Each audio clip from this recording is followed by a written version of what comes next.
many of you do have cell phones, and I know that they have calculator functions on them. Oh, yeah. But to be honest, in the real world, we don't always carry our calculators around with us.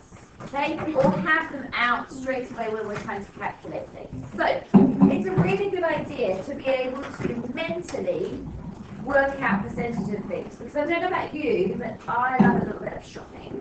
Oh, I know. Especially in sale time. And in sales, things are being reduced by so much. And we want to know how much of a discount we're getting and have we got enough money to actually buy something. So that's a perfect time to check out percentages. But we don't want to necessarily have to get our calculators out. So we want to be able to do things mentally. And in a similar way, remember I was just talking about checking that your answers are probably correct. This can often help you. We've got questions already? Yes. No. So, It's not a question. I got a question. During the sale time, can we go shopping? No. All right, okay, so mental calculations. So to help do calculations on our heads, we can often find 10% of the amount quickly by dividing the amount by 10, okay?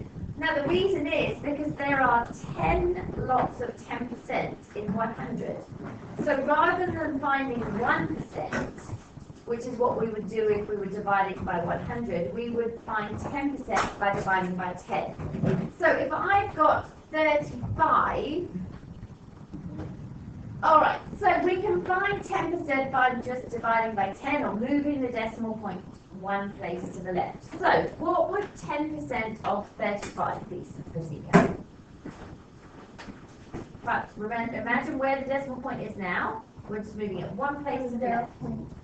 Just one place to the left. Hello? 3.5.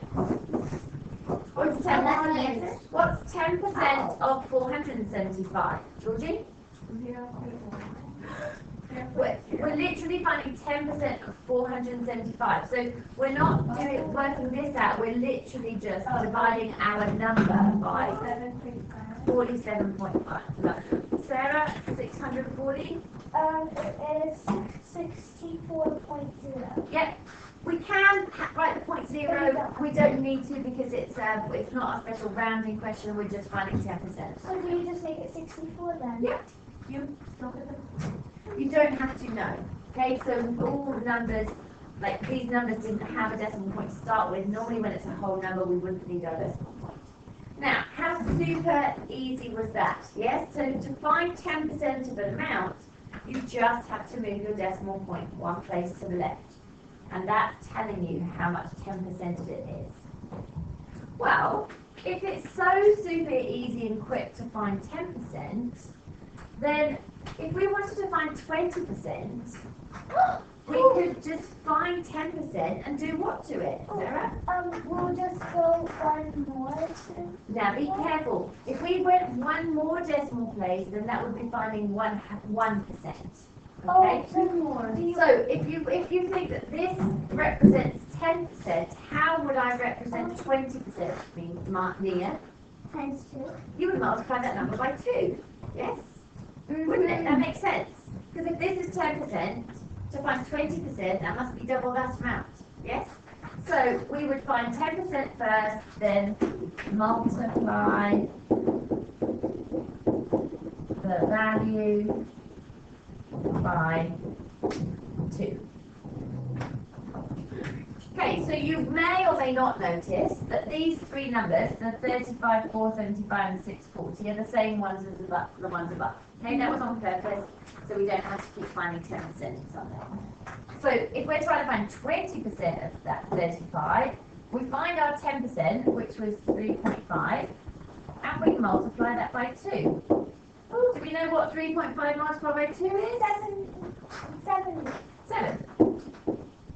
And 475 would be 47.5 multiplied by 2. That's it. Pardon? 95. And 64 multiplied by 2 is 328. That's not very accurate. Only me, I think. I'll try it, so we'll see what we can do. Okay, so we've got 128. We get the gist of it, yes? No, Sarah? You don't like this. What's up? No, I am confused because I thought the first answer would be 70. Why? Okay, remember this, we had to find... 45 with 35. So we're not multiplying this number by 2. Oh, Remember, we have to find 10% and then multiply that by 2. So up above were these answers, the 10% answers. those are easier. So they were the nice, quick, easy ones, and then we work with those to do the next level. Okay? Now, ideally, you're still able to work these things out in your head. Okay? Because the whole thing is that we shouldn't be using our calculators. So if you had to use your calculator to find those, we need to try and think of some good ways of being able to multiply things by 2 or double them in our heads. So 3.5 multiplied by 2. Well, obviously, 2 lots of 3 is how much? 6. And then 0.5 is a half, isn't it? And 2 halves make a whole. So we've got 6 plus 1, which gave us the 7. Okay? A similar thing here. 47. Can we multiply that by 2? Yes. 2 40s makes 80. And then 2 7s makes 40. So we add those together, so we've got the 94, and then we've got 2 halves, which make the whole one, which make the 95, okay? So these are all tricks for you to be able to do this in your head, because there could be a situation where you may have forgotten your calculator for a test. You're going to have to do things without a calculator, okay? So you need to be able to work these things out. And 64 multiplied by 2, you can do the 2 multiplied by 60, gives you the 120, and 2 multiplied by 4 gives you the 8.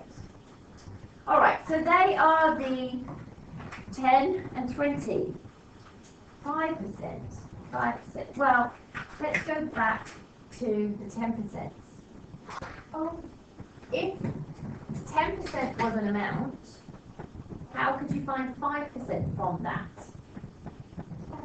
Divided by 2. Yes? Makes sense? So we would find 10% and then divide the value by 2.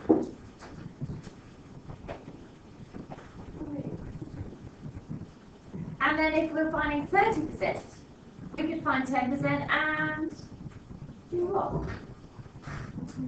Jane? Times it by 3? Yeah, multiply by 3. Have you paid attention? Very well. So to find 30%, we would find 10% and multiply that by 3. Oh, okay. And the next one is a bit trickier.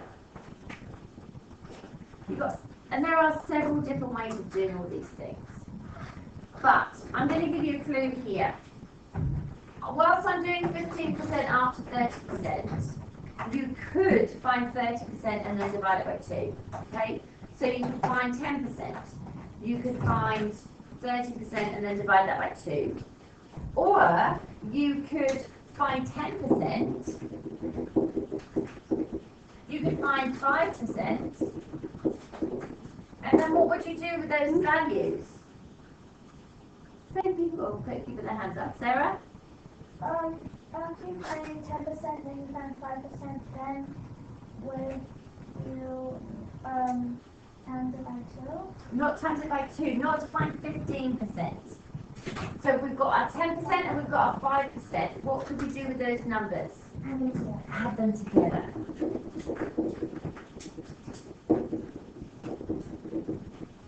So what I want you to notice is what we're doing each time is we are saying to ourselves, what do I have to do to 10% to get to the actual value I want?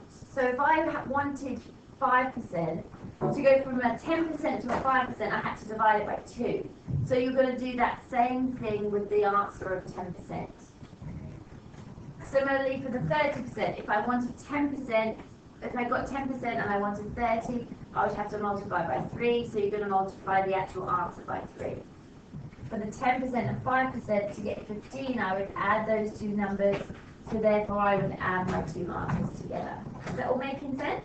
Yeah. Excellent. Right, let's have some practice with that then.